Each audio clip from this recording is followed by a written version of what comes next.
히브리서 10장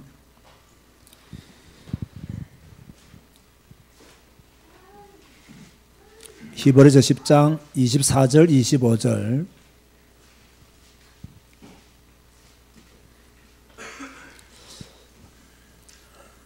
함께 합독하시겠습니다. 서로 돌아보아 사랑과 선행을 격려하며 모이기를 피하는 어떤 사람들의 습관과 같이 하지 말고 오직 권하여 그날이 가까움을 볼수록 더욱 그리하자. 아멘. 자, 오늘 제목이 무엇이죠? 교회. 지난주에는 기도, 오늘은 교회. 교회는 어떤 곳이냐라고 했을 때 성도의 교제와 예배가 있는 곳이 교회라고 그렇게 제목을 제가 정해 두었습니다. 보통 사람들은 교회라면요, 건물을 생각합니다. 교회당을 교회라고 생각합니다. 그러나 교회는 건물이 아니라 하나님을 믿는 하나님의 사람들이 다 교회입니다. 하나님의 사람들이 모여서 예배하는 곳이 교회당이고요. 교회는 누구냐? 예수를 그리스도로 믿는 여러분 자신들이 예수님을 영접함으로 하나님의 자녀가 된 여러분 자신이 바로 교회다. 성령이 내주하시기 때문에 여러분이 곧 교회가 되는 거죠. 그 성도들은요, 교회를 잘 이해해야 됩니다. 그런데 대부분의 성도들이 교회를 잘 이해 못해요. 물론 이해를 잘 하시는 분도 계시겠지만 이 교회를 잘못 이해해서 이렇게 상처를 받거나 교회를 잘못 이해해서 뭐 인본주의를 쓰거나 교회를 잘못 이해해서 자기 문제 속에 빠지는 분들이 많아요. 어제 이제 서울에서 말씀을 듣는 가운데 과거의 상처 이 이야기가 나왔단 말이에요. 많은 사람들은 과거의 상처에 묶여 산다. 과거의 상처를 이기지 못하고 있다. 과거의 상처 때문에 현재를 힘들게 사는 분들이 많이 있다. 뭐 이런 이야기들 좀 많이 하셨어요. 그 옆에 있는 목사님들과 장로님들이 제가 이제 뭐 치유사역을 하고 또 뭐 상담사역을 하고 이러니까 물어보는 거예요. 유 목사님은 과거의 상처에 대해서 어떻게 생각하십니까? 이게 묻더라고요. 어떤 것이 과거의 상처입니까? 꼭 다른 사람이 준 것만 내가 받았다고 해서 상처가 됐냐고 쭉 묻길래 제가 한 문장으로 딱 끝내버렸습니다. 하나님의 계획을 모르는 모든 과거는 상처다. 그러나 하나님의 계획을 알면 그 모든 상처도 축복의 발판이 된다. 그러니까 내가 뭐 상처받았다. 하나님의 계획을 모르는 말이다. 여러분 지금 저 말이 이해가 됩니까? 내가 뭐 상처받았다. 나는 이 상처 때문에 힘들었다. 하나님의 계획을 모르는 겁니다. 상처받았다 이렇게 말할 필요 없어요. 그 상처 속에 내가 상처를 받았지만 하나님의 계획을 딱 발견하면 그때부터 그것은 축복이 시작이 되는 겁니다. 축복이 발판이 되는 거예요. 그런데 그걸 못 잡다고 자꾸 나는 가난해서 상처받았다. 이럴 때면요, 가난의 저주에 묶여 사는 겁니다. 나는 가난했지만 가난한 것 때문에 열심히 공부했기 때문에 축복이 되었고, 나는 가난했지만 가난한 것 때문에 열심히 일해서 지금까지 먹고 살았고, 나는 가난했지만 열심히 뭡니까? 저축하고 절약해서 지금까지 왔다. 그럼 그게 전부 다 축복이에요. 그 따지 보면요, 여러분의 과거의 상처 말하고 싶은 것이 많이 있겠지만 성경적인 관점에 본다면요, 하나님의 계획을 모르면 전부 다 상처가 되는 거예요. 그러나 하나님의 계획을 알면 전부 다 축복이 되는 거예요. 요셉이 얼마나 많은 상처가 많은 삶을 살았습니까? 형들한테 미움받아, 구덩이에 빠져, 노예로 가, 감옥에 가. 그야말로 상처투성입니다. 하나님의 계획을 딱 아니까 전부 다 축복이 된 거예요. 우리가 이걸 빨리 깨달아야 됩니다. 여러분, 과거의 상처, 하나님의 계획을 모르면 상처 속에 빠집니다. 그러나 하나님의 계획을 알면 그 상처마저도 무엇이다? 축복의 발판이라는 거예요. 이런 것들을 여러분이 잘 아셔야 되겠죠. 어찌됐든 오늘날 성도들이요, 교회를 잘못 이해하고 있어요. 뭐 교회를요, 뭐 민주주의를 알고 있는 사람도 있고요. 그래서 뭐 사람들이 많이 결정하고 따르면 교회도 그렇게 해야 안 됩니까? 그건 민주주의입니다. 교회는 하나님이 원하시는 곳으로 가는 거예요. 여러분 꼭 알아야 됩니다. 교회는 목사인 나도 내 마음대로 못합니다. 교회는 성도들도 마음대로 해서는 안 됩니다. 그게 교회입니다. 교회는 그냥 성경 한 권 따라서 열심히 따라가야 되는 거예요. 왜? 교회의 머리는 누구시다? 예수 그리스도예요. 그죠? 교회의 머리는 예수 그리스도예요. 그렇기 때문에 우리는 그 예수 그리스도에게 달라붙어 있어야 돼요. 온 성도들은 예수 그리스도에게 달라붙어 있어야 돼요. 사도행전 20장 28절에 보면요, 교회는 하나님이 자기 피로 사셨다라고 이야기하고 있어요. 그죠? 교회는 하나님이 자기 피로 사신 거예요. 예수님이 십자가에 못 박혀 죽으시고 부활하심으로 말미암아 탄생한 것이 교회입니다. 그 예수님께서 자기 피로 사신 것이 바로 교회이기 때문에 우리는요, 주님의 교회를 거룩하게 생각해야 되고, 주님의 교회에 대한 경건성을 유지해야 되고요, 또 주님의 교회에 대한 각별한 마음들을 우리 모두가 가져야 되는 거죠. 그리고 모든 그리스도인들은 한 몸으로 다 부름받았어요. 우리는 각각 다른 지체를 가지고 있지만 하나님이 우리를 하나님의 자녀로 부르시기 때문에, 여러분 개인들을 하나님의 자녀로 부르시기 때문에 다 한 몸이에요. 여기는 잘난 사람, 못난 사람 있어요, 없어요? 없어요. 다 하나님의 자녀예요. 여기는 똑똑한 사람, 무식한 사람 없어요. 다 하나님의 자녀예요. 그래서 고린도전서 12장 13절에요. 우리가 유대인이나 헬라인이나 종이나 자유인이나 다 한 성령으로 침례를 받아 또는 세례를 받아 한 몸이 되었고 또 다 한 성령을 마시게 하신다니라. 우리는 전부 다 하나예요. 그 여러분들이 성도들을 미워하면 됩니까? 안 됩니까? 안 되죠. 그죠? 교회는 그런 곳이다라는 것을 잘 이해해야 되죠. 근데요, 자, 우리 교회는 이제 개교회잖아요. 우리 교회 같이 이렇게 각 독립된 교회를 개교회라 그래요. 근데 성경을 잘 보면 개교회 이전에 무슨 교회가 먼저 시작되어졌어요? 가정교회가 먼저 시작되어진 거예요. 마가다락방 교회 무슨 교회였죠? 가정교회였죠. 그죠? 가정교회. 그러니까 이렇게 조직화된 교회가 일어나기 전까지는 이 가정교회가 먼저 있었다. 자, 로마서 16장 5절 한번 보시기 바랍니다. 로마서 16장 5절에 보면 이렇게 말씀하고 있죠.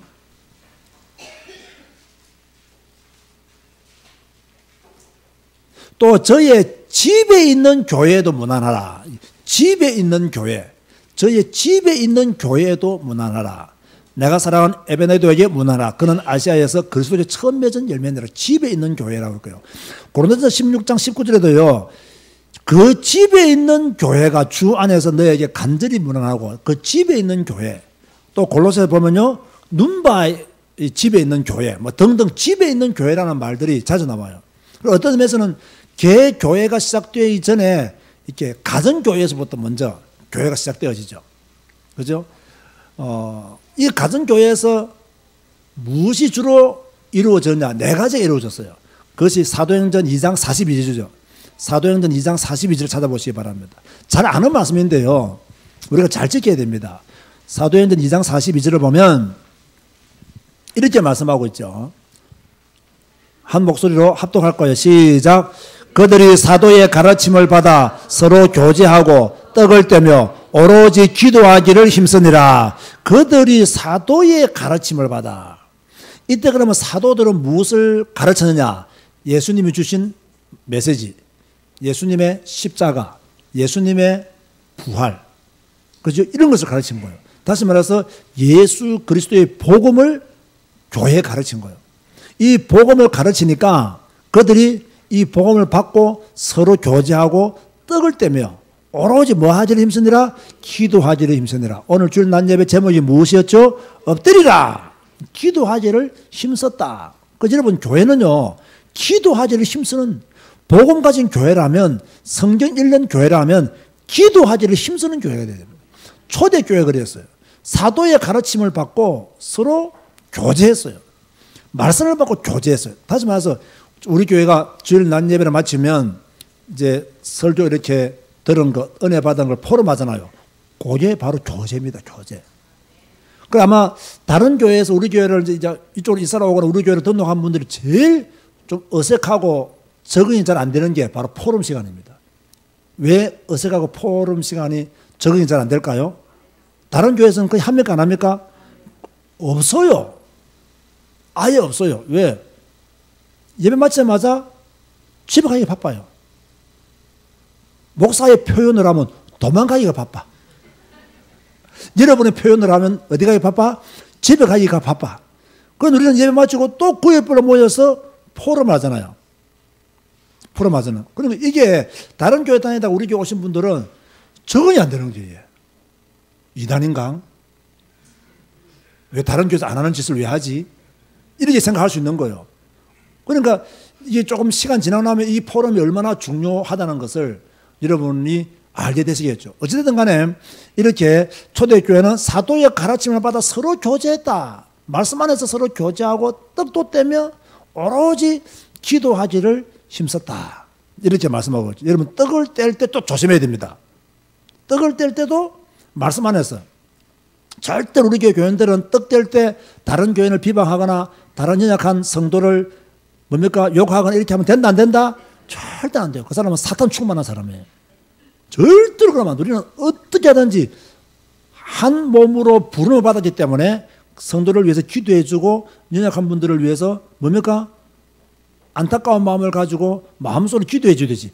안타깝다라고 하면서 말하면 된다 안 된다? 안 된다라는 거예요. 절대로 안 됩니다. 그죠? 절대로 안 됩니다. 그래서 여러분들이 이런 것들을 잘 교회 안에서 지켜줘야 돼요. 그래서 오로지 우리가 조금 알게 되면 기도해 주는 거예요. 우리 교회는 앞으로 더 많은 중보 기도가 이루어져야 될 줄을 믿습니다. 더 많은 중보 기도가 우리 교회 안에서 이루어져야 돼요. 그래서 이 초대교회는 사도의 가르침을 받고 교제하고 떡을 떼며 기도하기를 힘썼다. 우리 교회도 앞으로 그 예배 모이면 사도의 가르침 받은 그 메시지를 그대로 전해줘야 돼요. 강단 메시지가 저 밑에까지 이렇게 흘러 들어가야 됩니다. 흘러 들어가고 그 말씀 붙잡고 포럼하고 교제하고 떡을 떼면서 그래서 또 기도하기를 또 힘쓰고 이런 교회 분위기로 우리는 만들어 가야 되죠. 이렇게 이제 가정교회에서 시작된 교회들이 이제 조직화된 교회가 됩니다. 이게 이제 개교회입니다. 개교회예요. 우리도 개교회죠. 그죠? 그래서 이 개교회는 조직화된 교회는요, 성도들이 많이 있잖아요. 그죠? 우리 교회도 성도들이 많습니다. 적은 교회가 아니면 우리 교회도요, 좀 알찬 교회입니다. 우리 교회는요. 우리는 캄보디아만 해도 10명이 교인들이 있습니다. 그죠? 10명 이상의 교인이 있고 앞으로 캄보디아 CMD 지교회가 더 많은 교인들로 부흥하게 될 줄로 믿습니다. 그래서 더 많은 부흥의 역사가 일어나야 돼요. 그러니까 어찌됐든 간에 우리가요, 각 교회 성도들은 또 이렇게 은사를 받은 사람들이 많아요. 달란트가 다 달라요. 그래서 여러분 에베소서 4장 11절 12절 보시기 바랍니다. 이 달란트를 받은 사람들이 교회 안에는 많아요. 어떤 달란트들이 있느냐 교회 안에는 에베소서 4장 11절과 12절을 보면 자, 읽어볼까요? 시작. 그가 어떤 사람은 사도로, 어떤 사람은 선지자로, 어떤 사람은 복음 전하는 자로, 어떤 사람은 목사와 교사로 삼으셨으니 이 교회 안에는요 이렇게 다 달란트별로 하나님의 부름받은 하나님의 사람들이 다 이렇게 직분별로 있고 은사받은 사람들이 있다는 거죠. 그죠? 이런 사람들은 뭐합니까? 12절 보면 성도를 온전하게 하여 봉사의 일을 하게 하며 그리스도의 몸을 세우려 함이니라. 그러니까 여러분이 받은 달란트대로 열심히 교회를 섬기면 그리스도의 몸을 세우는 교회, 교회를 세우게 되는 거예요. 교회를 세우게 된다. 그런 것을 여러분이 꼭 아셔야 돼요. 성도를 온전케 하는 것, 봉사 일을 하는 것, 그리스도의 몸을 세우는 것 다 각자가 받은 달란트대로 그렇게 서임 받아야 돼요. 여러분들은요, 나는 제자교회를 위해서 하는 것이 별로 없다 이렇게 생각하면 내가 받은 달란트가 무엇인 줄 알고요, 빨리 그 달란트대로 하나님께 드려야 되는 겁니다. 그게 교회화입니다. 그게 교회에서 서임받는 길입니다. 만약 여러분이 생각하기에 내가 이런 달란트 좀 있다, 이걸 내가 좀 잘할 수 있을 것 같아, 이걸 맡기면 할 수 있을 것 같다라면 말하세요. 여러분이 저한테 오기는 겁내서 못 올 거니까 이유가 못 산다 말하세요. 그래서 나는 이런 달란트 좀 있는 것 같습니다, 목사님 하면 그 달란트에 맞는 교회 일이 있다면 그 일을 우리가 좀 하도록 도와드리는 것도 중요한 일이에요. 여러분들이 이런 것들을 잘 아시는 것이 중요하죠. 여러분 달란트가 있습니다. 소멸시키지 마시고 어떻게 하라고요? 헌신해야 됩니다. 사용해야 돼요. 자, 그런가 하면 이 교회는 이렇게 은사받은 사람들이 각 직분들이 있는데 교회는 또 누가 있냐면 장로와 감독이 있어요. 장로와 감독. 자, 디모데전서 3장 1절 7절 보세요. 디모데전서 3장 1절 7절. 디모데전서 3장 1절 7절에 보면 여기서 장로와 감독은요, 목사, 사역자, 중직자 다 포함되는 포괄적인 의미를 여러분 생각하시면 됩니다. 그러니까 여러분도 여기에 해당하는 하나님의 사람들이에요. 디모데전서 3장 1절 읽어 시작. mit보다 이 말이요 곧 사람이 감독의 직분을 얻으려 함은 선한 일을 사모하는 것이라 하미로다. 그러므로 감독은 책망할 것이 없으며 한 아내의 남편이 되며 절제하며 신중하며 단정하며 나그네를 대접하며 가르치기를 잘하며 술을 즐기지 아니하며 구타하지 아니하며 오직 관용하며 다투지 아니하며 돈을 사랑하지 아니하며 자기 집을 잘 다스려 자녀들로 모든 공손함으로 복종하게 하는 자라야 할지며 사람이 자기 집을 다스릴 줄 알지 못하면 어찌 하나님의 교회를 돌보리요. 새로 입교한 자도 말지니 교만하여져서 마귀를 정죄하는 그 정죄에 빠질까 하며 또한 외인에게서도 선한 증거를 얻은 자라야 할지니 비방과 마귀의 올무에 빠질까 염려하라. 저는 옛날에 이거 말씀 읽고요. 나는 목사 되면 안 된다라고 생각했어요. 자신이 없더라고. 이 말씀을 다 지킬 자신이 없더라고요. 나는 목사 되면 안 되는구나 라고 생각을 했더니 교수님이 그러더라고요. 이것 때문에 사명을 그만둔다는 것은 옳지 않다. 굉장히 그때 답이 됐어요. 우리가 연약하지만 연약함을 뛰어넘은 우리의 사명이 더 중요하다. 그 사명을 더 감동하도록 하면 이런 문제들은 뛰어넘을 수 있다.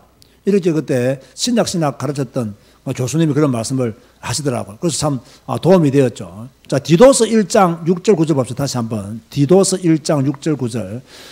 이렇게 일부러 성경을 다 찾아 읽는 것은요, 전 또 저 개인에게 주는 메시지를 받아야 되고, 여러분도 여러분 개인에게 주신 하나님의 음성을 들어야 돼요. 아시겠죠? 디도서 1장 6절 9절 읽어봅시다. 시작. 책망할 것이 없고 한 아내의 남편이며 방탕하다는 비난을 받거나 불순종하는 일이 없는 믿는 자녀를 둔 자라야 할지니라. 감독은 하나님의 청지기로서 책망할 것이 없고 제 고집대로 하지 아니하며 급히 분내지 아니하며 술을 즐기지 아니하며 구타하지 아니하며 더러운 이득을 탐내지 아니하며 오직 나그네를 대접하며 선행을 좋아하며 신중하며 의로우며 거룩하며 절제하며 밉은 말씀의 가르침을 그대로 지켜야 하리니 이는 너희 바른 교훈으로 권면하고 거슬러 말하는 자들을 책망하게 하려 함이라. 이렇게 장로와 감독들 또 특별히 교회 안에서 일하는 사역자들은 늘 스스로 그 자기를 돌아보아서 흠이 없도록 주님 앞에서 깨끗하도록 그렇게 노력하고 그렇게 애써야 된다는 말씀을 우리가 받아야 됩니다. 그러면 이 감독과 장로들에 대한 자세는 성도들은 어떤 자세를 가져야 되느냐? 자, 히브리서 13장 17절 한번 봅시다. 히브리서 13장 17절.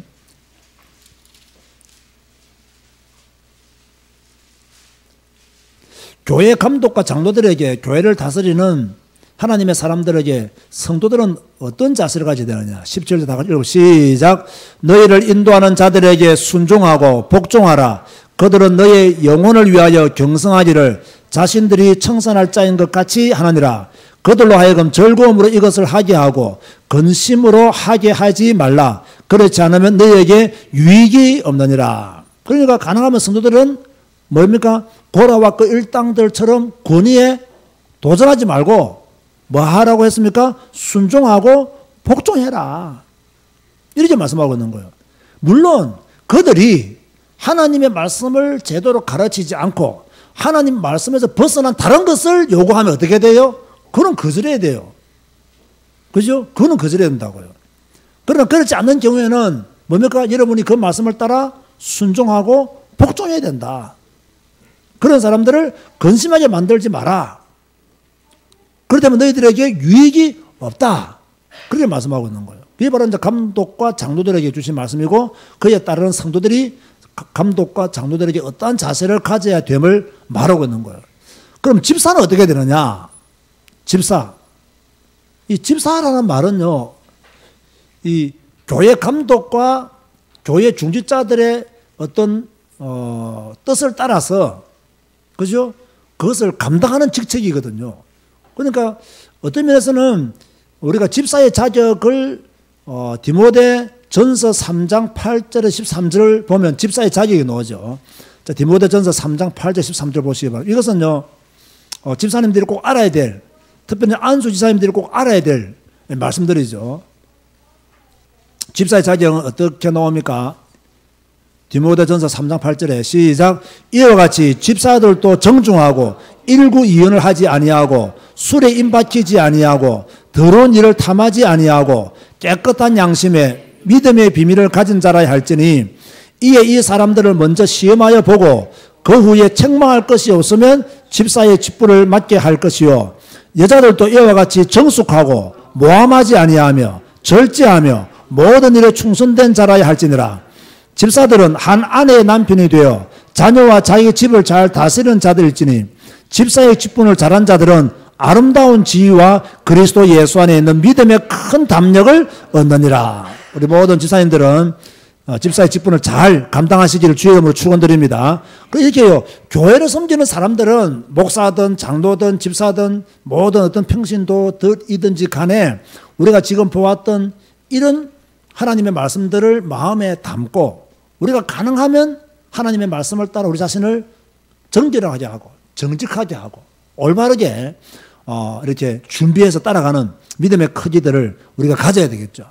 그죠? 우리가 정말로요, 교회를 맡은 자로서 또 교회를 섬기는 자로서 그 모델적인, 모범적인 응답을 받지 못하면요, 참 이게 어려워요. 힘든다니까요.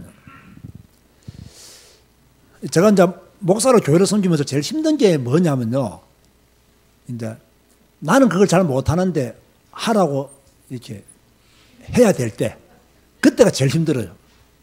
그러니까 내가 잘하는 것은요, 너무나 강하고 담대한 마음으로 말씀을 잘 전하죠.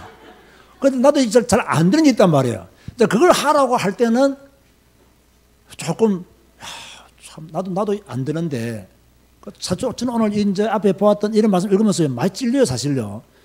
안 찔리는 게 비정상이라는 장이잖아요. 그죠? 아까 우리 식사할 때 안길서 장로님이 그러더라고요. 이렇게, 뭐랬죠? 아까 전에.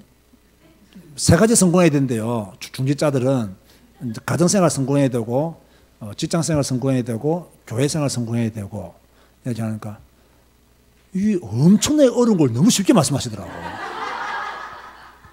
그죠? 가정생활 성공하기 이게 쉽지 않습니다, 이거요. 그죠? 나는 성공했다는데 가족들은 전부 다 성공한 인물로 안 봐. 그것도 이 입장이 다 달라. 그 직장생활 성공, 이게 어디까지 해야 직장생활 성공한 거냐 말이에요. 또 교회생활 성공, 그렇게 말씀하시길래, 나는 하나만 하려면 됐어요. 뭐 하려고 했겠어요? 나 교회생활 성공, 나머지는 복잡하다. 그 교회생활 성공하면 직장생활도 은혜 주실 것이고, 가정생활도 은혜 주실 것이고, 뭐 그렇게 제가 농담 삼아 이야기를 그렇게 했으나마는 어쨌든 그런 마음의 중심을 가지고 계시는 건 굉장히 좋은 거죠. 우리가 중직자로서 하나님의 교회를 섬기는 자로서 내가 가정을 잘 돌보아서 가정생활 성공해야 되겠다. 내가 직장에서 성공해서, 그죠? 경제적인 문제, 또 가정의 자녀들을 돌아보고 또 교회 섬기면서 또 일해야 될 부분 잘 감당하고 또 신앙생활 잘 성공해서 너무나 완벽한 답을 가지고 있는 거죠. 그런 중심을 가져야 됩니다. 그러니까 여러분들이 직장 가가지고 자꾸 욕 얻어먹으면 하나님을 욕 얻어먹게 하는 거라고요. 여러분들은 절대로 직장 가서요, 사기를 치거나, 그죠? 이상하면 하면 절대 여러분, 만약 여러분이 막 성질이 나가지고 욕을 좀 해야 될 때 절대로 예수 믿는 표시도 내지 말고 욕하시기 바랍니다. 나 막 교회 장로인데 하면서 막 욕하거나, 그러면 돼야 안 돼요? 안 돼. 너무 창피하잖아요. 차라리 장로를 하지나 말든지. 그죠? 목사라면서 막 욕하면서 나 일받아 교회 목사야 이러면 얼마나 부끄럽고 창피해요. 그런 일은 절대 하면 안 됩니다. 아시겠어요? 절대 하면 안 돼요. 혹시 내가 밖에서 누구하고 싸우는 일 있으면 싸우는 거 보면 아이고 목사님 하지 말고 아이고 아저씨 왜 그러십니까 이래야 돼요. 아시겠습니까? 한참 싸우고 있는데 아이고 목사님 왜 이래 싸우십니까 하면요, 그거 다 창피하다고 아이고 아저씨 참으세요 이래야 돼. 아시겠습니까? 그 정도로 그 지혜가 좀 있어야 된다고. 그 와가지고 목사님을 하면요, 안 그래도 지금 좋은 일이든 나쁜 일 싸우는 사람은요, 내가 잘해도 이 사람은 기분 나쁜데 내 신문발 찢으면 에이 목사하는 사람 왜 그래 하고 하시잖아. 근데 아이고 아저씨 왜 이러냐고. 안 그러면 아이고 삼촌 참으세요 이래야지. 안 그렇지만 목사님, 님 하면요, 골잡아지죠. 자, 우리가 이렇게 어찌됐든 하나님의 사람들로서 직장생활이나 사회생활이나 우리가 교회생활 할 때에 다른 사람한테 손가락질 받는 일들은 하지 말라는 거예요. 전체적으로 볼 때. 조금 더 볼 때에 칭찬받는, 인정받는, 존경받는 그런 사람들이 돼야 된다. 교회를 섬기는 하나님의 자녀들은 칭찬받고 인정받는, 존경받는 사람들이 되어져야 된다.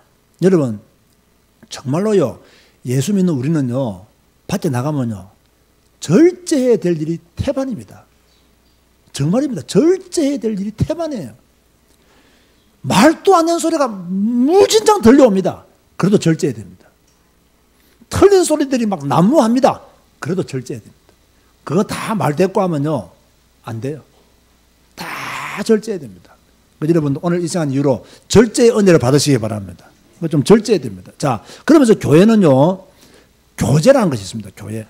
개교는 이렇게 흘러가고요. 교제. 교제 이라면 헬라어로 코이노니아 이라거든. 코이노니아. 이 코이노니아라는 말은 무슨 뜻이냐면 공통된 목적을 가지고 그 목적을 이루기 위해서 참여하는 것이 코이노니아예요. 그게 이제 교제라는 말인데요. 공통된 목적을 가지고 그 목적에 다른 사람과 함께 참여하는 것. 이게 교제예요. 제자교회로 예를 든다면 우리 제자교회는 공통된 목적이 있잖아요. 그죠? 우리 교회는 성경 한 권으로 충분한 교회고 성경의 권위를 절대적으로 인정하는 교회고 성경 말씀만 강조하고 성경을 배우기를 힘쓰고 성경을 읽고 성경을 사랑하는 이게 우리 교회가 가지고 있는 공통된 목적이에요. 그래서 전도와 선교까지 감당하겠다는 것이 우리 교회의 방향이거든요. 그러면 이 공통된 목적과 방향을 따라서 여러분들이 뭐 해야 돼요? 다른 성도들과 함께 참여해야 돼요. 여러분 개인만 참여하는 게 아니고 다른 성도들과 함께. 그 교제는 내 혼자 할 수 없는 거잖아요.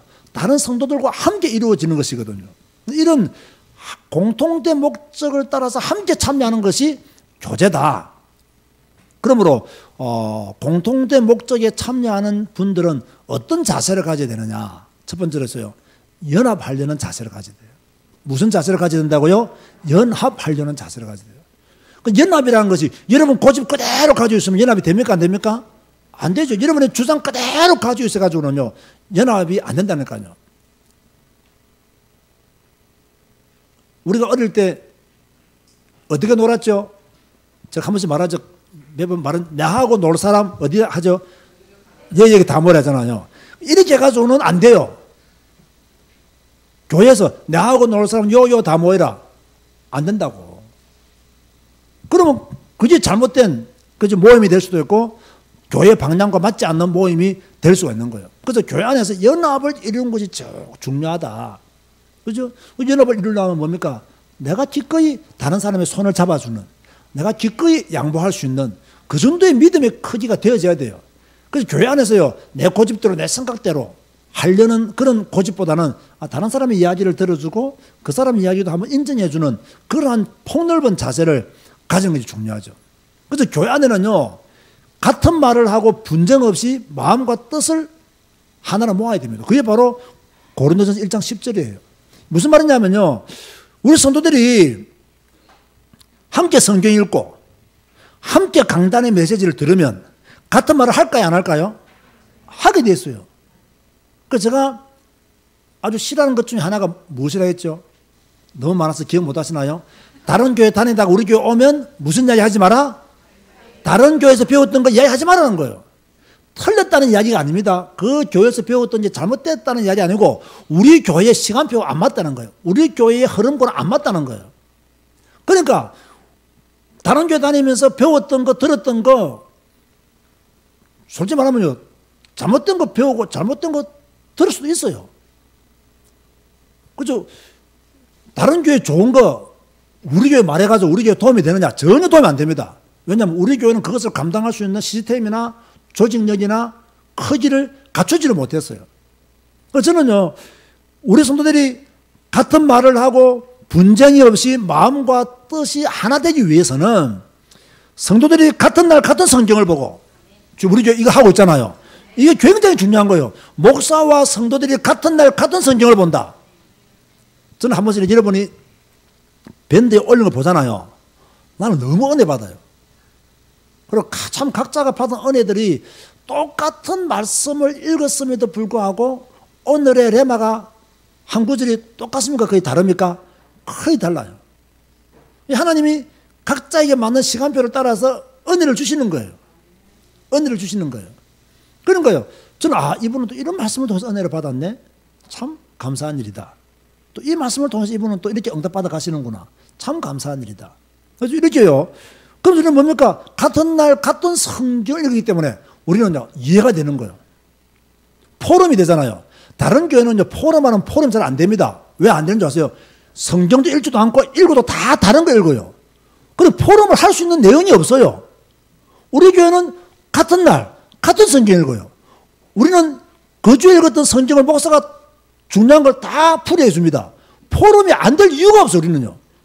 그 포럼이 될 수밖에 없는 시스템을 우리 교회는 딱 갖춘 거예요. 왜? 같은 날, 같은 성경을 보는 교회가 이 땅에서요, 거의 없습니다. 목사와 성도가 같은 날, 같은 성경을 보고 같이 포럼하고 밴드에 올린다. 우리 교회가 아마 처음일 겁니다, 아마. 제가 다 조선 안 해봐서 모르겠지만, 한국 교회를 잘 아는 목사로서 우리 교회가 거의 처음일 겁니다. 그 제가요, 이런 이야기를 하면요, 다른 목사님들이 깜짝 놀란다니까요. 요즘 뭐 한 분이 나한테 전화가 와가지고 자꾸 이렇게 이상소리 하길래, 목사님 그런 거 하지 말고 기도 좀 하시라고. 뭐 기도 좀 하시라고 그랬더니, 유 목사님 그래도 나 그런 필요 없다고 기도하시라고. 뭐 그런 거 좀 매 있냐고. 이제 제가 이런 내용은 말할 수 없고 창피해서 내용은 말할 수 없고요. 예? 목사님 뭐 아직까지도 그런 거 가지고 그렇게 내버려 두고 그건 기도하시라고. 이러니까요. 저 말이 교만하게 들리는가 봐요. 나는 그게 아니거든. 나는 교만하게 말한 게 아니거든. 자꾸 뭐 이것저것 목사가 신경 쓸 게 뭐 있습니까? 그냥 기도하시고 그냥 성경 읽고 기도하시라고. 그러니까 뭐 이분은 그래도 몇 번 전화 오고 내가 이런 말하니까 목사님 어떻게 목회하십니까? 이분도 목회가 잘 안 되시는가 봐. 그럼 목회 잘하는 나도 목회 안 된다고. 안 되지만 기도한다고 기도. 성경 읽고 기도해야지 뭐 할 게 뭐 있냐고 목사가. 이것저것 신경 쓸 게 뭐 있냐고. 목사는 할 거 했다고 성경 보고 기도하고 예배 드리고 전도하고 그냥 운동하고 그거밖에 할 게 없다고 그냥. 그거만 하시라고. 근데 이제 같은 날 같은 성경 안 보죠. 설교만 왔다 갔다 하지 마. 한 주만 지나면 설교 내용이 완전히 다릅니다, 여러분. 여러분, 우리 교회처럼 지금 이렇게 같은 날 같은 성경을 읽는 목사와 성도들이 한 성경의 흐름을 따라서 설교를 이거요, 엄청난 축복입니다, 이거는요. 다른 이제 목사님들은 설교를 막 구약신약 막 왔다 갔다 합니다. 그러니까 한 주만 지나면요, 막 휙 날아다닙니다. 그야말로 막 장풍을 쏘듯이 설교를 하거든요. 우리는 장풍이 없어. 그냥 쏙 말씀대로 흘러가는 거예요. 이게 약간 옛날에 나쁜 신앙생활의 습관에 배에 있는 분들은 너무 닝닝해. 이게 심심할 수도 있어. 특별한 것도 없고. 근데 그게 아니에요. 여러분, 그 뭡니까? 막 바람 불어가지고 막 파도 치는 바다가 좋습니까? 잔잔한 바다가 좋습니까? 잔잔한 바다가 좋아요. 그게 더 안정되잖아요. 우리 교회는요, 말씀을 따라 그냥 잔잔히 흘러가는 교회예요. 막 다이나믹 있고 이게 별로 없어. 다이나믹은 목사 혼자 다 하지. 성도들은 그냥 조용히 그냥 물떠 흘러가는 거. 이게 굉장히 중요한 거예요. 중요한 거라니까요. 그러니까 너무 분위기에 휩쓸릴 필요가 없어요. 그냥 말씀 딱 하면 되는 거예요. 그러면서 평안에 매는 줄로 하나가 되어야 하신 것을 힘써 지키라. 그러니까 여러분들이 한 날 한 성경을 읽고 강단 메시지를 따라 성경을 풀이하고 성경을 배워주고 읽고 이게요. 평안에 매는 줄로 힘써 이렇게 하나 되신 것을 지켜나가야 됩니다. 하나 지켜나가야 됩니다. 저는요, 정말로, 이 목회라는 것이 이렇게 되어져야 되는 거구나. 이런 것들을 이제 깨닫게 되는 거죠. 우리 교회가 좀 더 빨리 이런 것이 되어졌더라면 좋았을 것인데라는 아쉬움이 있지만은 나는 지금도 너무나 감사해요. 지금도 너무나 감사해요. 그죠? 옛날에는 막 메시지에 따라서 이리 갔다 저리 갔다가 막 너무 이렇게 동서남북으로 흩어졌거든요. 요즘은 딱 동쪽으로, 서쪽으로, 남쪽으로, 북쪽으로, 동쪽으로, 서쪽으로, 남쪽으로, 북쪽으로 쭉 돌잖아, 지금요. 여리고를 돌듯이 천천히 좀 돌고 있잖아요. 이게 엄청난 거거든. 전에는 막 전도하자, 캠프하자, 하자, 막 우르르 하니까 나도 안 되는데 막 나도 62가지는 몰라. 알긴 알지만은 그저 그보다 성령 따라 조용히 그냥 이게 흘러가는, 그러면서 가보면, 나중에 가보면 다 돼 있는 거예요. 그거 전부 다요. 다 돼 있는 거예요. 꼭 단어를 사용하지 않아도 다 돼 있는 겁니다. 그래서 성경 따라 쭉 가면 되는 거예요. 자, 하나님과 다른 성도와의 교제. 우리는 하나님과 교제해야 되고, 아버지 하나님과 교제해야 되고, 우리는 다른 성도와도 교제를 해야 된다. 자, 그런데 보세요. 다른 성도와 절대로, 다른 성도 아니죠. 다른 사람, 교제하면 안 될 사람이 있습니다. 그게 누구냐? 고린도후서 6장 14절 15절 보세요. 교제하면 안 될 사람. 요 지금 청년들 잘 들어. 지금 자, 곧 결혼하거나 하나 좀 잘 들어. 왜 내가 청년들 보고 잘 들으라 하는지 잘 보면 답 나옵니다. 잘 알고 있는 말씀, 고린도후서 6장 14절 15절 읽어봅시다. 시작. 너희는 믿지 않는 자와 먼예를 함께 매지 말라. 의와 불법이 어찌 함께 가며 빛과 어둠이 어찌 사귀며 그리스도와 벨리알이 어찌 조화되며 믿는 자와 믿지 않는 자가 어찌 상관하며. 무슨 말입니까 이게요? 불신자와는 뭡니까? 가나하게 어울리지 말라는 거예요. 더군다나 불신자와의 결혼은 된다 안 된다?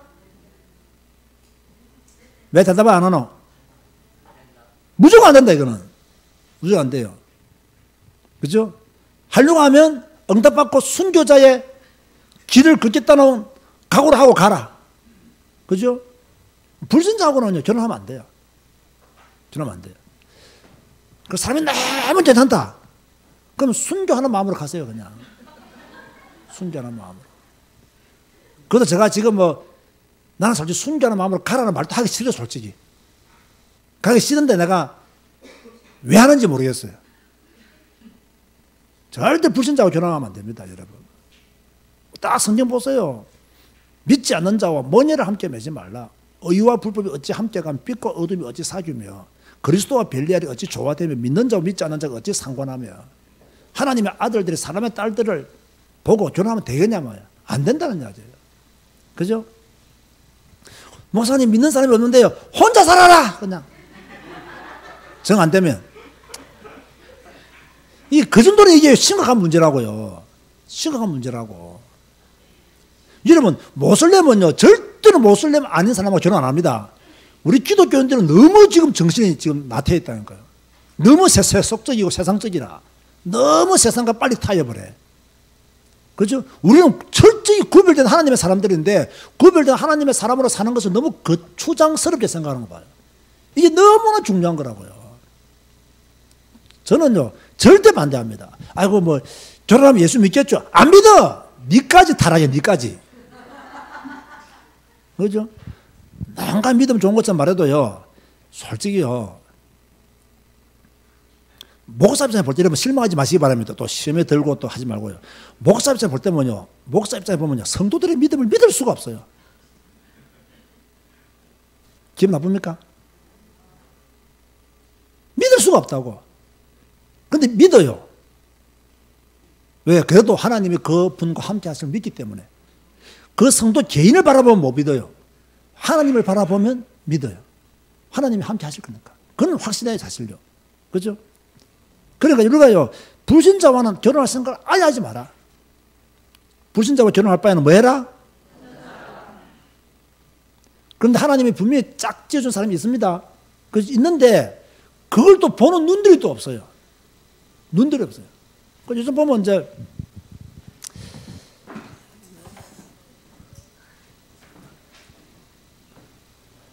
나는 요즘 젊은 애들이요,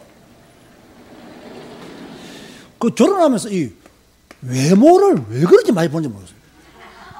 이 애가 지 얼굴을 모르는가 봐.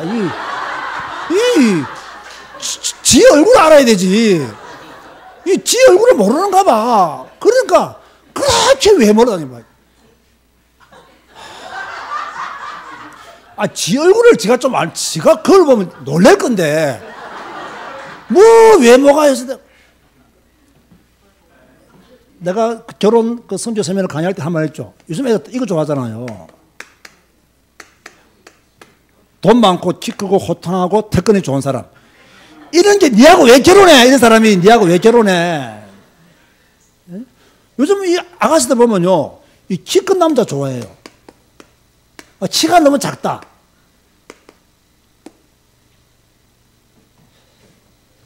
역사적인 인물들은 다 키가 작았어요. 키 큰 사람 치고 성공한 사람은 내밖에 없어요. 거의 키 큰 사람은 능력이 없어요.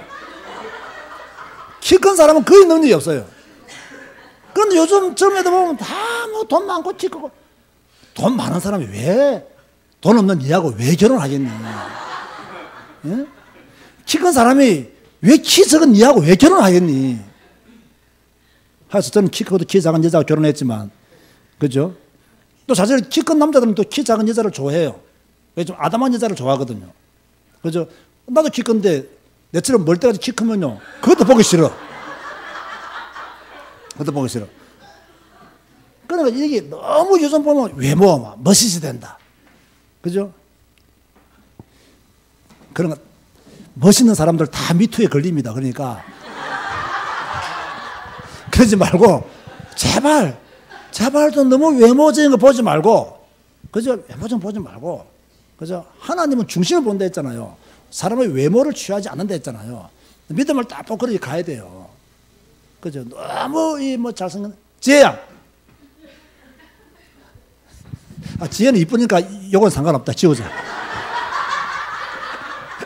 지혜는 상관없으니까 지우자. 어떻게 하든지요.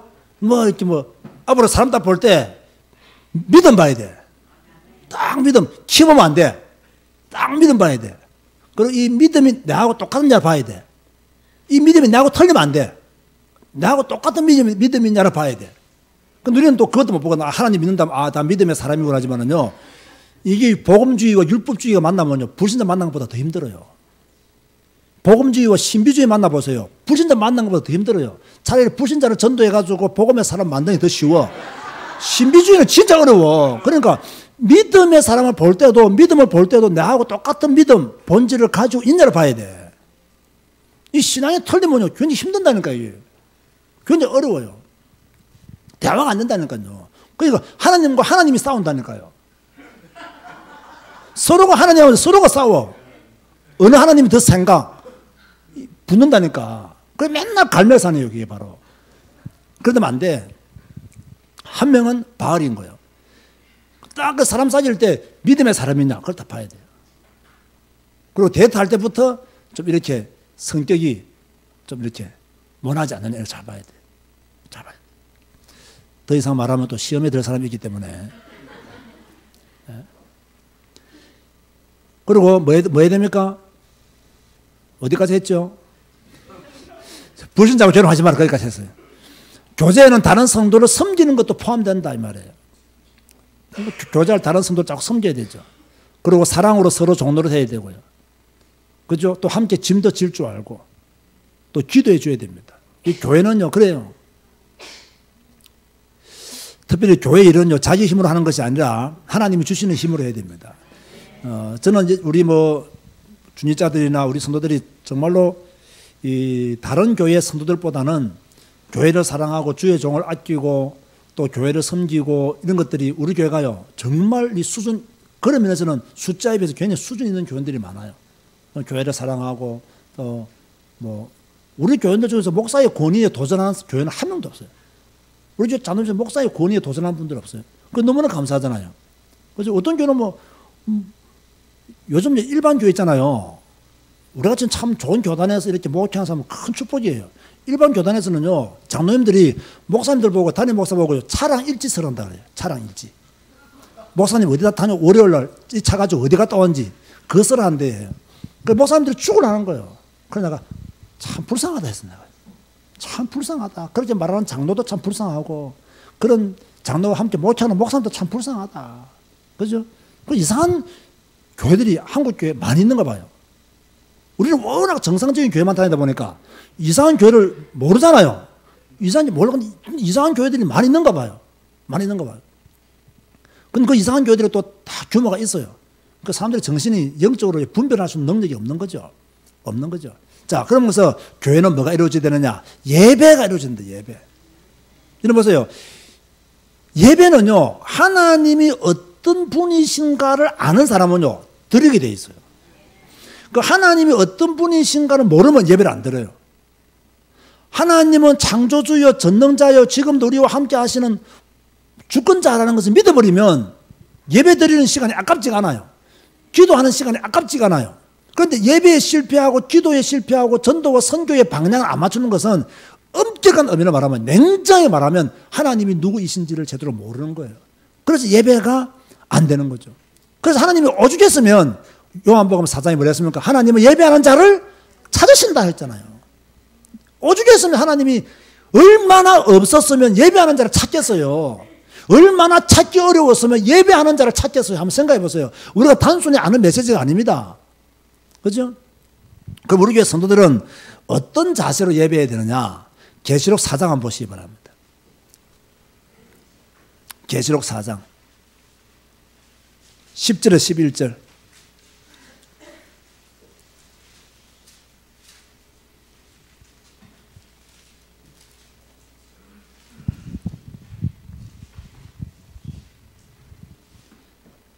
(10절) 11절 읽고 시작. 24장로들이 보좌에 앉으신 이 앞에 엎드려 세세토록 살아계신 이에게 경배하고 자기의 관을 보좌 앞에 들이며 이르되 우리 주 하나님이여 영광과 존귀와 권능을 받으시는 것이 합당하오니 주께서 만물을 지으신지라 만물이 주의 뜻대로 있었고 또 지으심을 받았나이다 하더라. 자, 24장로들이 어떻게 하나님을 경배했죠? 엎드려 그죠? 경배했다. 그리고 뭐 했습니까? 무엇을 받으시기 합당하다 했습니까? 영광과 존귀와 권능을 받으시기 합당하다. 왜? 만물을 지으셨기 때문에. 만물을. 우리도 이렇게요. 엎드려 하나님께 예배하고 엎드려 하나님께 경배해야 됩니다. 그래서 저는 예배 시간에 이렇게 밟고 오는 거 좋아합니까? 안 좋아합니까? 저는 별로 안 좋아합니다. 평소는 여러분 집에서는 뭐 발이 꼭 앉아있더라도 예배 시간에는 발 꼭 앉아있는 거 별로 좋아하지 않습니다. 그냥 예배 시간은 가능하면 단정하게 겸손한 자세로 앉아있는 것이 훨씬 더 좋다. 이런 것도 다 배워야 돼요.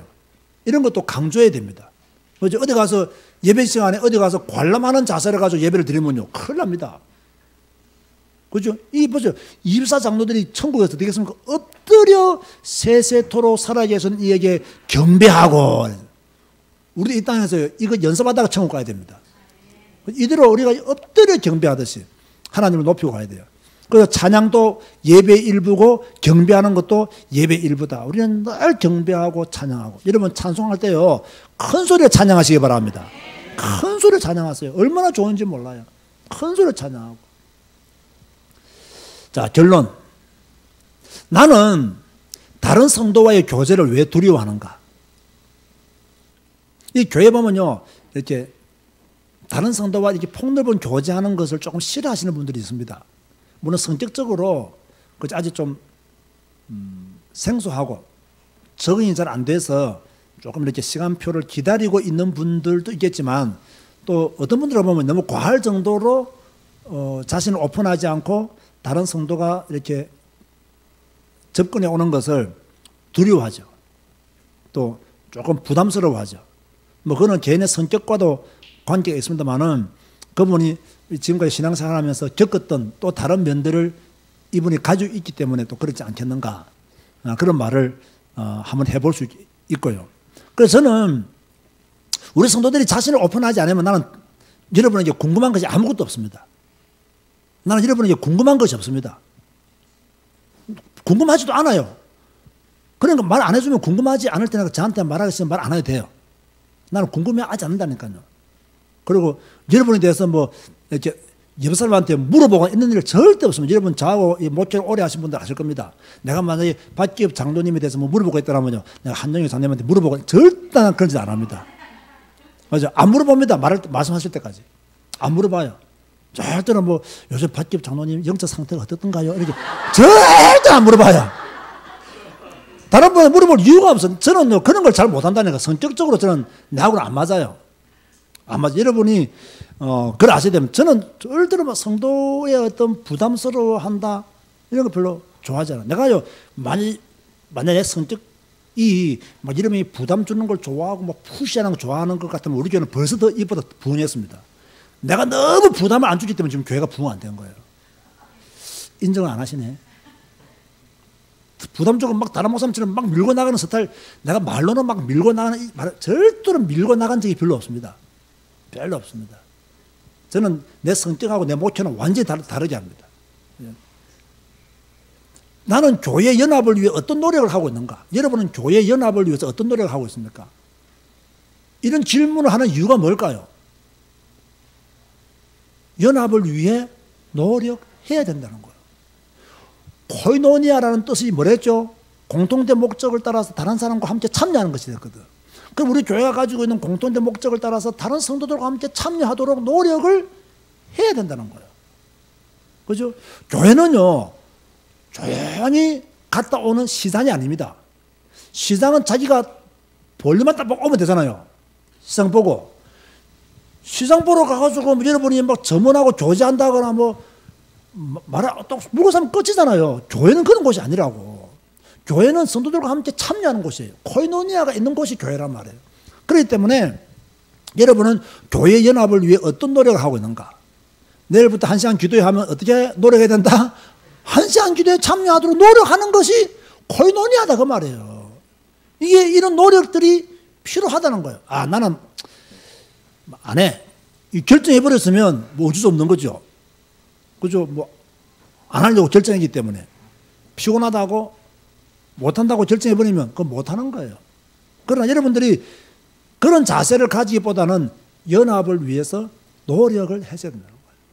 그죠? 제가 여러분을 힘들게 하고 또 참석 안 하시는 분들 부담 주려고 이 말 하는 게 아닙니다. 따지보면요, 부담을 더 줘야 됩니다.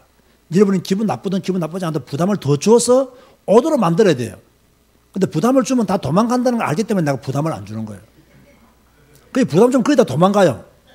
그러니까 여러분 도망 안 가도록 만들기 위해서 내가 그냥 부담을 주다가 지금 거두어 드리는 거예요. 딱 주려고 했는데 아유 이만하면 됐다 하면서 내가 지금 거두어 드리는 거예요. 거두어 드리는 거. 어찌됐든 간에 교회 연합을 위해서 뭐 해야 된다? 노력을 해야 된다는 거예요. 자, 메시지 흐름과 방향을 잘 아시기 바랍니다. 괜히 다른 것 때문에 신경 말고. 또 나는 온전한 예배로 하나님께 영광 돌리고 있는가? 나는 온전한 예배로 하나님께 영광 돌리고 있는가? 온전한 예배로 하나님. 자, 우리 하나님을 24 장로들처럼 엎드려 경배하고 세세 무궁토록 그분만을 찬양하고자 하는 그런 신앙적 중심을 우리가 바르게 가지고 있어야 됩니다. 바르게 가지고 있어야 됩니다. 그래야 참 이것을 본 여러분과 이것을 본 여러분의 자녀들이요, 다 그 안에 있게 돼요. 다 그 안에 있게 돼요. 자, 오늘은 교회, 성도의 교제가 있어야 되고 예배가 있어야 된다. 성도의 교제라고 할 때는 공통된 목적에 다른 사람과 함께 참여하는, 내가 받은 달란트대로 교회 시간표를 따라 나 자신을 기꺼이 드리고자 하는 헌신된 마음도 우리가 가져야 된다. 그리고 우리는 예배를 통해서 24 상도들처럼 하나님께 엎드려 경배하는 그런 공동체가 바로 교회다 라는 걸 알고 여러분 제자교회가 있음을 감사하시길 바라고, 제자교회가 있음을 하나님께 영광의 박수로, 제자교회가 있음을 하나님께 영광의 박수로 감사하는 시간 되시기 바랍니다. 네, 기도하시겠습니다. 주님 감사합니다. 우리에게 교회를 주셔서 감사합니다. 제자교회를 세워주셔서 감사합니다. 제자교회를 통해서 하나님 말씀 배우고 말씀 듣고 은혜 받게 하시니 감사합니다. 제자교회의 시간표를 따라 이제는 엎드리는 기도의 생활이 이어질 수 있도록 축복하여 주옵시며, 모든 문제 기도함으로 주 해결받게 하여 주시며, 교회에서 예배함으로 모든 문제 해결받을 수 있도록 축복하여 주옵소서. 예수님의 이름으로 기도드리옵나이다. 아멘.